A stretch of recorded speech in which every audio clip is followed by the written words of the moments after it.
Là, les polices se sont mis à courir dans le parking. Il y en avait qui venaient de partout. Il aurait dû être 12 avec les guns à la main, couchés à terre, couchés à terre. Quand ils ont planté le gun à mon gars sur la tête, parce que mon gars, quand il a entendu crier, il est venu voir ce qui se passait. Ils ont couché mon gars à terre avec le gun. Je ne l'ai pas pris. Une réaction de paternité. Je me suis levé de bout. Puis j'ai dit de plus jamais faire ça. Puis c'est là qu'ils ont vraiment insisté pour que je me couche. Comme le policier il est venu blanc, mais de là, il a dit à son sergent, faites-les se coucher, mais tout, vous allez tirer, mais tout, vous allez tirer.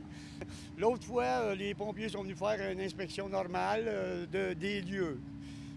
J'ai jamais vu ça ailleurs que dans mon magasin, que ça prenne 3 chars de police, le panier à salade, 8-10 polices, puis 4 en avant de la porte avec les guns dans les mains. Pour vérifier si l'électricité est correcte. Oui, c'est ça. Le 18 août dernier, vers 9h10 le matin, nos policiers sont intervenus concernant une information qui leur avait été donnée pour un homme qui était possiblement armé. Les policiers sont intervenus. Dans des cas semblables, il n'est pas rare que les policiers interviennent au niveau du haut risque, qu'on appelle.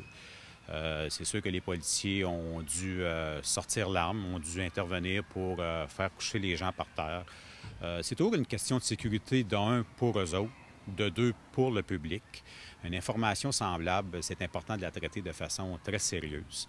Comme je vous disais tantôt, c'est pratiquement automatique que les policiers vont intervenir de cette façon-là. Est-ce qu'on est entré dans le commerce à ce moment-là? Non, il n'y a pas de policiers qui sont rentrés dans le commerce. L'intervention c'est survenue à l'extérieur. Les gens ont été fouillés. Il y a une balle qui a été retrouvée, une balle de calibre 22 sur un des individus. Également des stupéfiants.